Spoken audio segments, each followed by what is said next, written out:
Rencontre.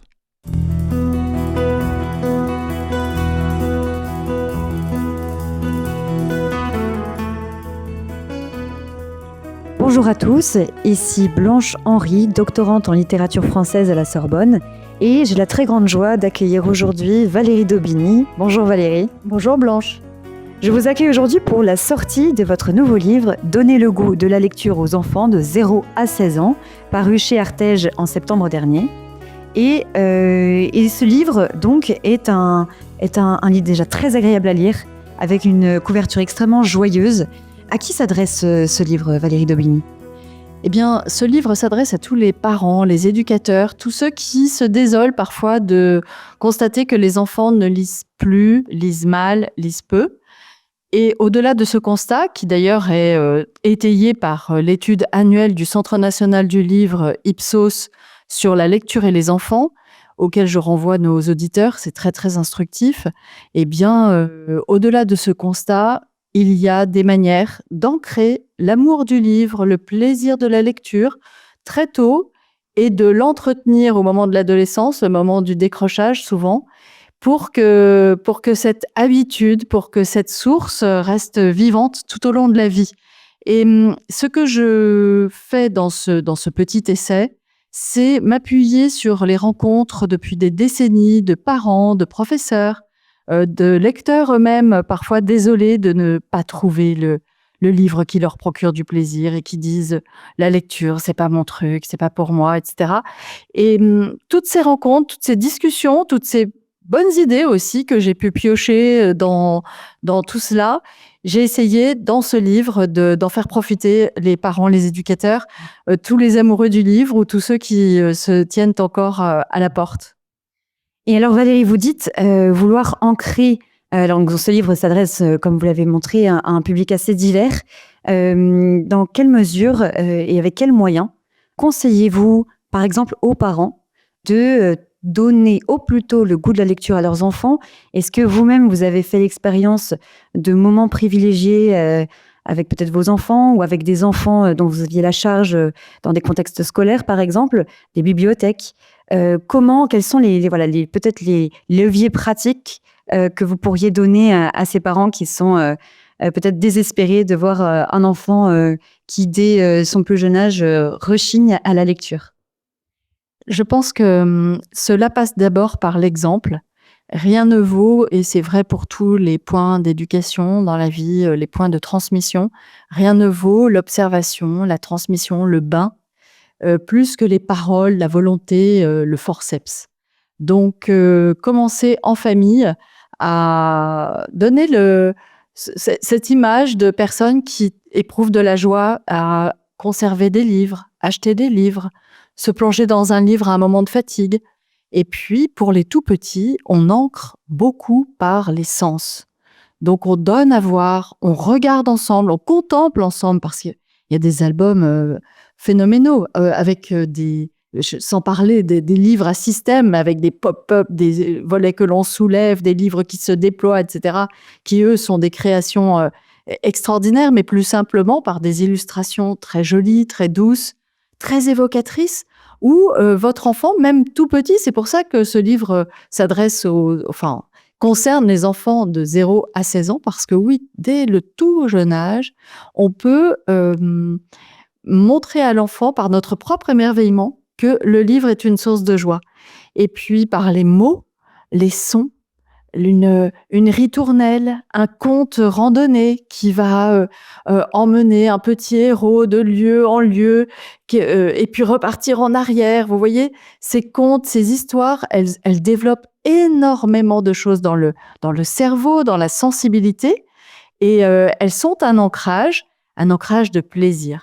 Donc voilà, oui, c'est vrai, vous faisiez référence à peut-être ces occasions familiales d'abord, ces petits rendez-vous, le mercredi après-midi à la bibliothèque, le soir, dans un lit, à côté d'un enfant à qui on va offrir ce moment à lui tout seul, par exemple.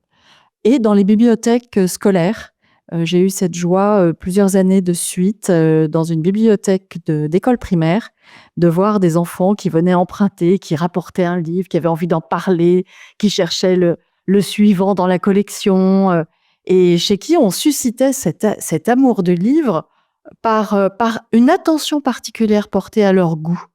Ça, c'est très important. La porte d'entrée, elle vient par l'observation, l'attention, l'adaptation à ce que l'enfant porte en lui déjà comme goût naturel. Certains enfants aiment les histoires avec des animaux, d'autres, mais pas du tout. Vous voyez, ces histoires où il y a une personnification de l'animal, il y a des enfants que ça laisse vraiment à la marge. On en tient compte. Certains adolescents, par exemple, et notamment, je pense à ceux qui parfois ont des tempéraments, des intelligences un peu particulières. Certains, dans cette catégorie-là, n'aiment pas tellement les romans. Il ne sert à rien de les forcer à lire des fictions. Ça glisse, ça ne leur plaît pas, ils ont l'impression de perdre leur temps. Ils préfèrent lire des documentaires, c'est de la lecture, un documentaire, des récits de voyage, des récits d'exploration, des biographies, des récits historiques. Il y a une telle gamme de genres qu'il faut vraiment, nous, prescripteurs, parents, bibliothécaires, éducateurs, nous ouvrir au genre pour pouvoir en proposer de manière bien adaptée. Ce qui est intéressant dans ce que vous dites, c'est vraiment la contagiosité, en fait, de cet amour de la lecture. On entend d'ailleurs votre émerveillement dans votre voix.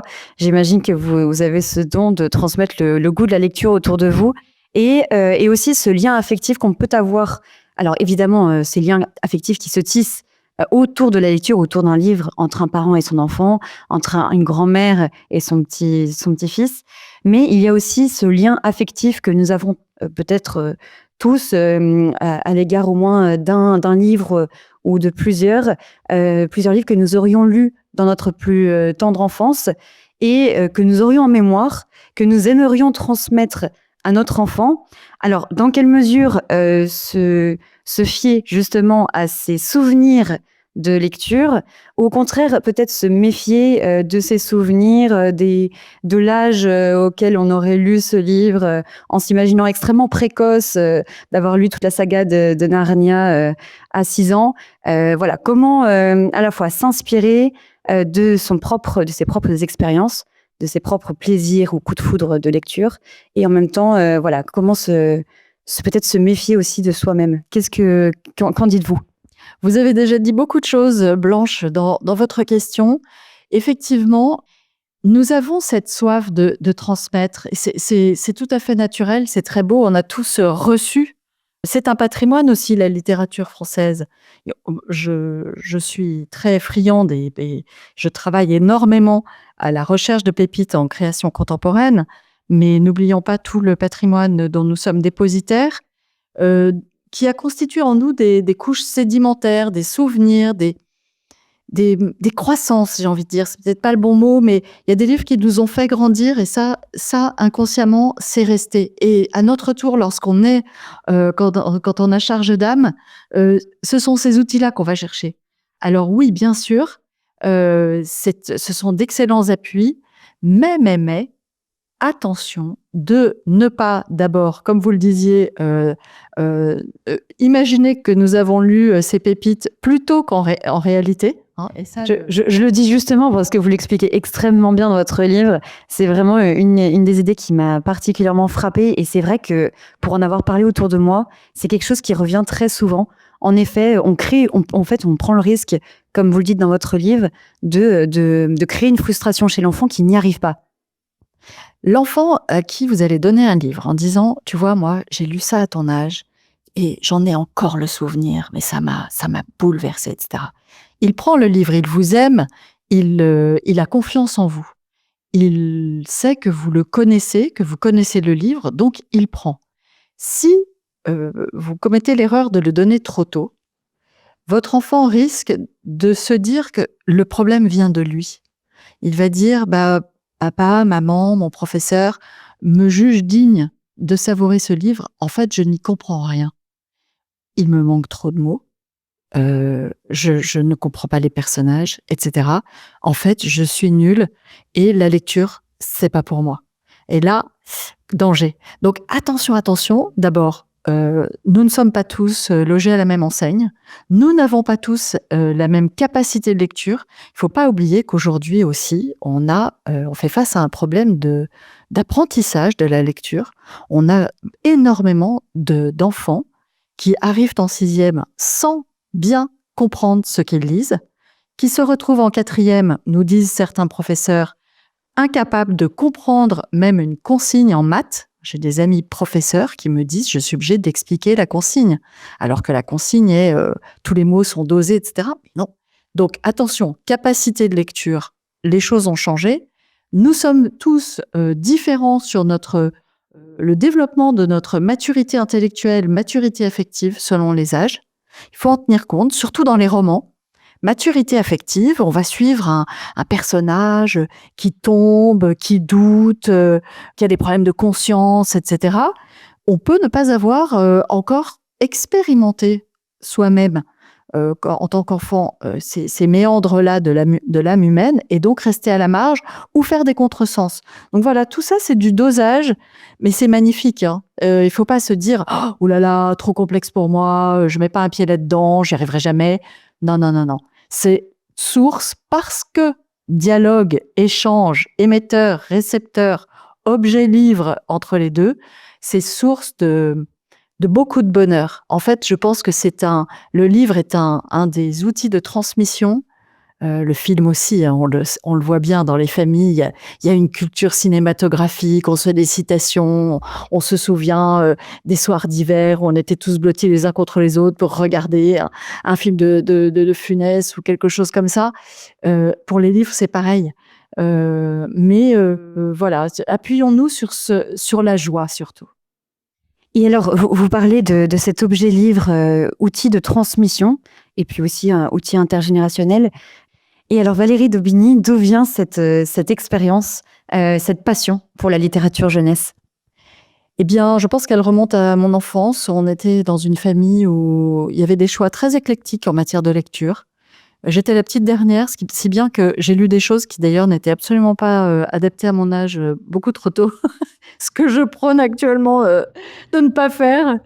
Mais j'aimais les mots, j'aimais les lettres, j'aimais les histoires, voilà.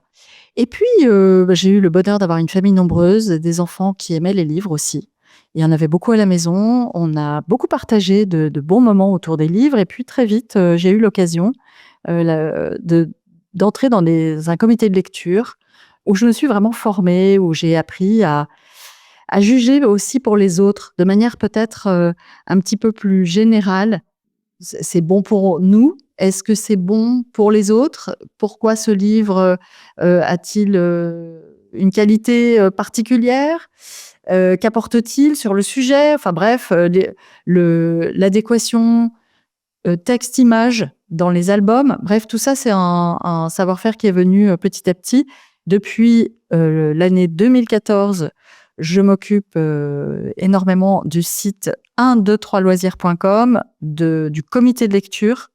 Nous avons énormément de livres qui passent entre nos mains, que nous soupesons, que nous savourons, ou bien que nous laissons de côté parce que non, il n'y a rien à savourer en eux. Voilà, énormément de livres qui passent. Nous essayons de les mettre en avant, surtout de mettre en avant les livres qui passent sous les radars. Ça, c'est un peu une de mes obsessions. On est dans un monde où la communication joue un grand rôle, où parfois les chroniques littéraires se copient les unes les autres sans lecture. Et il faut des sources, il faut que les parents, les éducateurs puissent s'appuyer sur des sources en qui ils ont confiance. Parce qu'ils mettent le curseur au même endroit, si vous voulez. Et puis, on fait pour eux un travail singulier. On ne va jamais recopier une 4e de couverture ou faire confiance à d'autres sélections et reprendre benoîtement leur choix. Non. Nous faisons vraiment ce travail premier, si vous voulez. Et cela me conduit à écrire des chroniques, à en faire pour la radio, à écrire, à donner beaucoup de sélections aussi à des personnes qui me les demandent. Pour notre vente d'école, nous avons besoin d'une liste de 25 livres pour les 10-15 ans. Qu'auriez-vous? Eh bien voilà, je fais ce travail avec l'aide de toute cette matière. Et c'est une vraie joie. Je dirais que la fièvre de trouver la pépite ne me quitte pas. C'est un feu qui ne s'éteint pas. Pourquoi? Je pense parce que je vois la joie de certains lecteurs qui me rendent les livres en me disant je l'ai aimé, mais j'ai tellement aimé, mais qu'est-ce que vous avez d'autre dans le même genre, etc. Vous voyez, oui, on est dans une période où les enfants lisent peu, les chiffres le disent, les écrans envahissent leur vie, mais il y a encore cette joie. C'est à nous de la cultiver, d'alimenter ce feu. Alors, autour de moi, j'ai pu parler de votre livre et une question est souvent revenue. C'était dans quelle mesure fallait-il à tout prix finir un livre? Et même de jeunes étudiants, de jeunes pros qui culpabilisent en se disant « je suis un mauvais lecteur, je suis nul, je ne saurais jamais lire, c'est déprimant et d'ailleurs tous les livres, souvent les livres me tombent des mains, je n'arrive pas à finir ». C'est très intéressant comme question parce qu'en fait, il y a 2 voies de réponse. La première est « je n'arrive pas à me passionner pour un livre ». Le problème vient de moi. Je culpabilise, comme vous le dites, Blanche.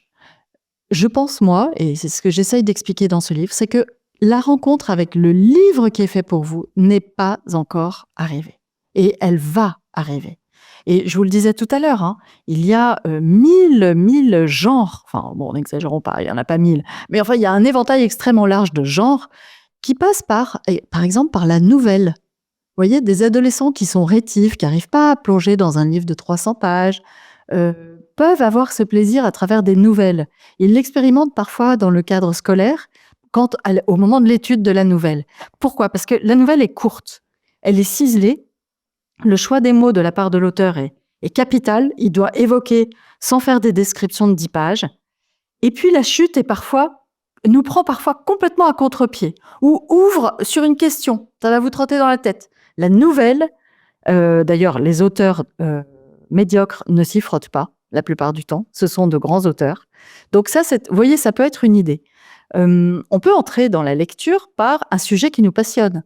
Des garçons très intéressés par un sujet technique ou géopolitique peuvent entrer dans la lecture par des livres sur ces thèmes-là, et il n'y a pas de honte. La lecture, c'est pas forcément Tolstoï ou Marcel Proust, vous voyez. Faut pas non plus se mettre la barre trop haut, et petit à petit reprendre ce goût et puis aussi cette capacité d'effort à rester concentré. Parce qu'aujourd'hui, on voit quand même qu'on papillonne tous énormément, hein. Tous, toutes générations confondues. On papillonne et on perd un peu l'habitude de rester 20, 30, 40 pages sans lever le nez dans un livre. C'est aussi une rééducation. Moi, j'aime bien parler de reconquête, d'ailleurs. Et puis, deuxième volet de votre question. Est-il problématique de ne pas finir un livre? Mais moi, je dirais même parfois, c'est salutaire. Soit parce que je perds manifestement mon temps avec ce livre qui me balade dans une intrigue qui n'en est pas une, un faux suspense ou une introspection ultra nombriliste de l'auteur, dans laquelle finalement j'ai pas grand-chose à faire, moi, dans le rapport entre lui et son livre. Moi, je sais pas très bien qui je suis au milieu. Ah ben voilà, bien sûr qu'on ferme un livre qui nous salit, adulte comme enfant, qui nous salit, bien sûr qu'on le ferme. Et alors là, on ferme le livre. Pourquoi? Comment? Quand on est enfant, eh bien, on le ferme parce qu'on a vu ses parents le faire. Je peux exprimer en famille le fait que, vous savez, ce livre que j'ai commencé l'autre jour et j'étais passionnée, j'ai d'ailleurs oublié de faire le dîner, etc. Finalement, je ne vais pas le continuer. Parce qu'en fait, ce livre ne me fait pas du bien. Il entretient chez moi des idées noires. Il me salit parce qu'il est grossier, violent, pornographique. Oui, il y a des livres pornographiques, y compris entre les mains de nos enfants. Donc oui, il faut les fermer, ces livres-là. Donc pas de culpabilité, on cherche. Valérie Daubigny, là nous parlions notamment donc des jeunes pros, des jeunes étudiants, mais cela s'appliquait aussi peut-être aux plus jeunes lecteurs. Comment convaincre un adolescent, peut-être avec lequel déjà on a du mal à communiquer, qui a tendance peut-être à s'isoler, à se refermer sur lui-même, sur son portable, sur les réseaux sociaux, en pensant s'ouvrir au monde. Quels sont les arguments ou quels sont les moyens de convaincre un jeune adolescent de lire et surtout comment trouver le livre qui va le cueillir et lui créer cette captivation? Alors, je le disais au début, tout ce qui se fait au forceps est en grande partie voué à l'échec. L'exemple, on en a déjà parlé. Un adolescent tel que vous le décrivez, je pense que pour le rejoindre, faut qu'il y ait 0 tension, voyez? Faut que vous sachiez que vos tentatives risquent de ne pas aboutir et que l'amour que vous lui portez, le respect que vous portez à ses propres choix n'est pas entaché. Ça, c'est très important. Sinon, le livre peut devenir entre vous une espèce de point de combat, de point de force, si vous voulez. C'est pas du tout ce que vous cherchez. Je pense qu'il y a une petite manière, notamment avec des enfants assez intelligents, qui ont un peu le goût du conseil. J'en ferais un allié de cet enfant-là, assez rétif, en lui disant: «J'hésite, je ne sais pas, on me demande un livre pour la classe, et cetera. Il faut que je choisisse un livre pour telle personne que tu connais. J'hésite énormément, est-ce que tu jetterais un coup d'œil?» Et vous lui proposez d'être votre allié dans une recherche. Là, le point de vue est complètement différent. Il est très important aussi avec les adolescents qui parfois s'éloignent de nous, et c'est bien normal, dans leur goût, dans leur recherche, etc., de se laisser enseigner par eux. Je vois que tu te passionnes pour tel sujet ou pour tel genre. Là, je glisse sur un jeune qui lirait, mais lirait des choses qui vous plaisent pas. Je vois que tu te passionnes. Est-ce que tu peux m'en dire plus? Qu'est-ce que tu me conseillerais à moi pour entrer dans ce genre? Est-ce que tu peux me lire quelques pages? Ben voilà, là, vous vous faites petit à côté de lui. Et si le choix ne tient pas très bien la route, c'est en vous le montrant, peut-être, c'est en vous mettant ça entre les mains, sous les yeux, qu'il va s'en rendre compte par lui-même. N'appuyez pas trop fort, hein, dans ce cas-là. Laissez-le finir le chemin tout seul. Mais voilà, j'espère que je me fais bien comprendre. Pour les adolescents, c'est compliqué. Et puis voilà, je le disais, l'ennemi numéro 1, c'est quand même le portable, ce sont les réseaux sociaux, ce sont ces courtes vidéos que l'on dévore, que l'on consomme comme des chamallows, mais qui finalement nous apportent pas beaucoup il n'y a pas beaucoup de valeur nutritive, voyez. Et c'est vrai pour nous, hein, on en parle bien parce qu'on le vit aussi nous-mêmes. Je suis un peu navrée de voir des jeunes professionnels dont vous parliez tout à l'heure, Blanche, qui ont perdu l'habitude pour leur formation, pour se former sur des sujets techniques, pointus, ou pour des sujets, par exemple, de psychologie ou de savoir-être, d'exploration, enfin bref, ne passent plus par le livre, mais par la consommation de courtes vidéos. C'est très navrant et j'ai très, très peur que nos neurones s'adaptent à cette nouvelle manière d'aller chercher de l'information, perdent l'habitude d'aller dans les mots, le livre, la concentration que cela nécessite. Et ça, c'est un point d'attention pour nous tous. Vous parlez de valeur nutritive. Alors, quelle serait la valeur Nutri-Score du livre pour un enfant en construction? Ah, quelle question compliquée. On va essayer de chercher le meilleur rapport temps passé, apport chez un enfant en construction. On est en construction très longtemps, hein. Nous, voilà, c'est de 0 à 16 ans. Il fallait bien mettre une limite, mais je pense qu'on aurait pu mettre beaucoup plus tard. Pour évaluer cette valeur nutritive, eh bien, je pense que c'est vraiment l'analogie avec l'alimentation est parfaite. Il faut diversifier les aliments, diversifier les sources. Ne pas se contenter d'un genre, ne pas se contenter d'un auteur, d'une collection. Et encore, quand je dis ça, je sais bien qu'un enfant en construction, et notamment vers les 8-10 ans, on aime énormément entrer dans une collection et les avoir tous lus. Bon, ça c'est très bien, c'est très normal, à beau jour on en sort. En revanche, il y a des genres qui vous veulent pour eux tout seuls, le manga, la fantaisie, ils vous veulent pour eux tout seuls. Il faut pouvoir diversifier, dire attention, là, je suis en train de me couper d'autres sources. Donc voilà, pour évaluer la valeur nutritive, voir si on est suffisamment branché sur plusieurs sources. Ne pas oublier la poésie, ne pas oublier tout ce qui concerne la description. Parfois, on cherche l'efficacité, on cherche l'intrigue, on veut aller vite. Alors, toutes ces pages de description, merci bien, hein, je les saute. La description nous donne des mots, du vocabulaire pour dire les couleurs, les sensations, les sentiments, des mots pour pouvoir exprimer ses propres sentiments. Mais c'est capital, ça, dans la construction. On élargit le champ des possibles. On élargit le champ des possibles aussi en soi, mais aussi chez les autres. Tiens, je m'approche là d'un tempérament dont j'ignore tout et est extrêmement opposé au mien. Et eh bien, le roman peut me permettre d'approcher d'autres cœurs, d'autres âmes. Et ce fait voilà, de rentrer en relation avec une autre intériorité, une autre sensibilité, est-ce que cela pourrait être un des critères du savoir lire, puisque c'est le titre de votre dernier chapitre. Quelle est votre définition de ce savoir lire comme une forme de peut-être de savoir-être ou de savoir-faire? D'abord, savoir lire, je faisais allusion tout à l'heure à cette incapacité matérielle de lire qui est liée à de mauvais apprentissages de la lecture en cours préparatoire, de trop de global dans nos vies au moment où on construit l'intelligence.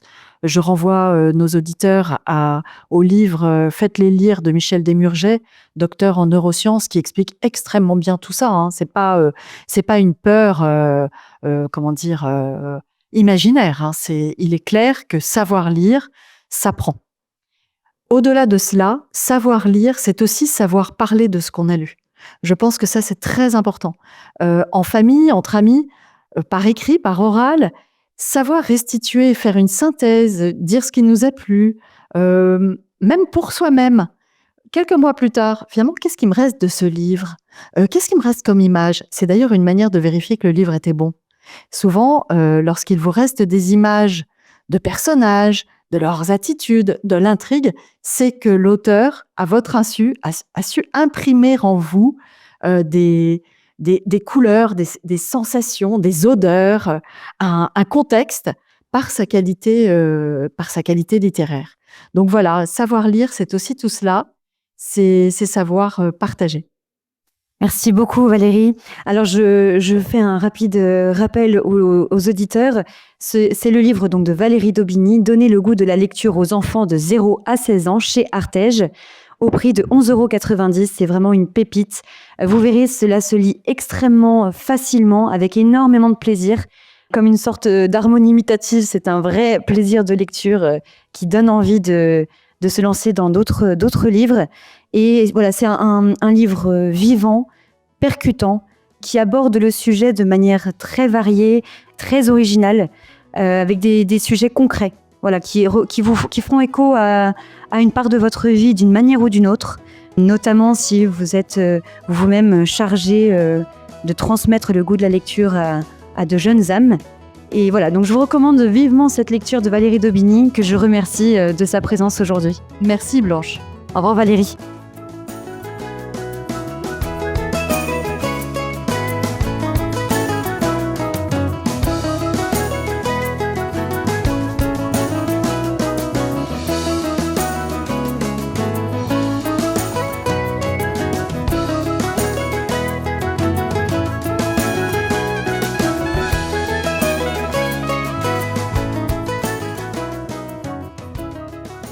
C'était Rencontre